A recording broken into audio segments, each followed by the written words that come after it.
Hi there, I'm Wes Blackman. I'm a Lake Worth resident. I'm a professional urban planner, and I happen to be chairman of the Historic Resource Preservation Board. And I'm usually behind the camera, either taking video at city commission meetings. Many of you have seen me there, or I'm around town taking pictures of different things. So usually I'm on the other side of the camera, but I thought I'd point the camera towards me today because this is a rare instance, maybe not too rare, in Lake Worth, where the Mark Twain axiom, a lie can travel halfway around the world while the truth is putting on its shoes, is pretty true. And I'm trying to get the truth out there so that people know a little bit about the process behind something that appeared on the City Commission agenda on the June 16th meeting. And it related to the land development regulations and some amendments that were proposed by staff and reviewed by the Planning and Zoning Board and the Historic Resource Preservation Board. And I'm really going to talk about the procedure. I'm not going to talk about the merits of any of the items because I don't want to go into a sunshine law issue. But I think I'm safe if I talk about the procedure. As I was sitting there, and I was at the meeting Tuesday night, and the item came up under number 10A, public hearings, and it was regarding ordinance number 2015-4. And these were a series of amendments to the land development regulations that staff had brought forward that they had identified since the adoption of the new land development regulations that we've been working on for some time. And it was really couched as a housekeeping sort of ordinance. And that's how it was presented for the Historic Resource Preservation Board meeting at our meeting on June 10th. And at the Planning and Zoning Board meeting, their meeting of June 3rd. And as I'm sitting there in the commission chambers Tuesday, I'm hearing William Waters, the Director of Community Sustainability, tell the commission about a mixed-use plan development district that would allow flexibility in zoning regulations for smaller parcels, not very small, but half-acre parcels east of 95 in our mixed-use districts, which is a lot of land in the eastern part of Lake Worth. And there was a lot of controversy about that from the dais. Commissioner Meyer was very vocal about that, concerned about it, and also Commissioner McVoy. And the good news here is that it is going to go to a workshop. There were items pulled, the sea turtle lighting was pulled. This item that I'm talking about, this mixed-use plan development district, was pulled from going on to second reading. And another condition about the HRPB being able to enact civil penalties and criminal penalties.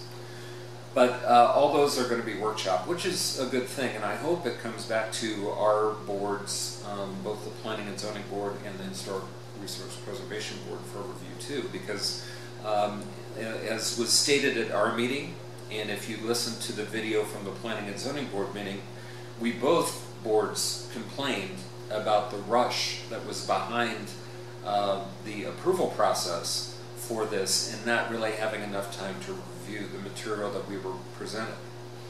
But as I was sitting there, going back to Tuesday night, I realized that Mr. Waters was talking about something that I didn't remember talking about at the Historic Resource Preservation Board at any meeting, let alone the one that we were reviewing these supposed land development regulations that we made a recommendation to the commission on. So that got me thinking. It was really a surreal experience there, scratching my head. And then the following night, just before going to bed, I checked Facebook. And on the Keep Lake Worth Beach public page, there was an item that said, and I'm going to read it in its entirety here. It's right here. City moves to relax zoning regulations on behalf of Hudson Holdings. It appears that the city plans to move forward with the Hudson Holdings proposal on our beach property. And by the way, the icon here is the lovely red signs that say "Hands off our beach," you know, that are still out there in pre-campaign mode. Anyway, it appears that the city plans to move forward with the Hudson Holdings proposal on our beach property. Changes to our zoning regulations were unveiled at Tuesday's commission meeting. One change would allow a level of light on the beach property that would most likely disorient sea turtle hatchlings. It was presented as a move towards more home rule, but staff eventually admitted that it was to satisfy Hudson Holdings. Another change attempts to minimize the city's exposure to a charge of spot zoning when the commission, parentheses eventually, into parents, votes to rezone the Hudson Holdings parcel on South Lakeside. That's referring to the Gulfstream Hotel. Spot zoning is illegal. Again, I'm quoting from this Facebook page post. The changes will also make it easier to build a McMansion next door to your house. These changes are being made to the plan development section of our zoning regs. Planned development is what allowed the Lucerne condo, 80 units per acre, to be built on a parcel that was zoned for 40 units per acre. Commissioner Meyer and McVoy objected strongly to these changes, much to the irritation of Commissioner Amoroso, and insisted that the city hold a workshop to allow more input from the public and further discussion from the commission. Now, again, I will say that that is a good idea. The end result is a good idea because we didn't, as I'll show you, we didn't have the opportunity to review that. But anyway, this is about 10% of the truth. And the changes would apply much more to Hudson Holdings. There was no reason to mention Hudson Holdings unless you're waving a bloody shirt.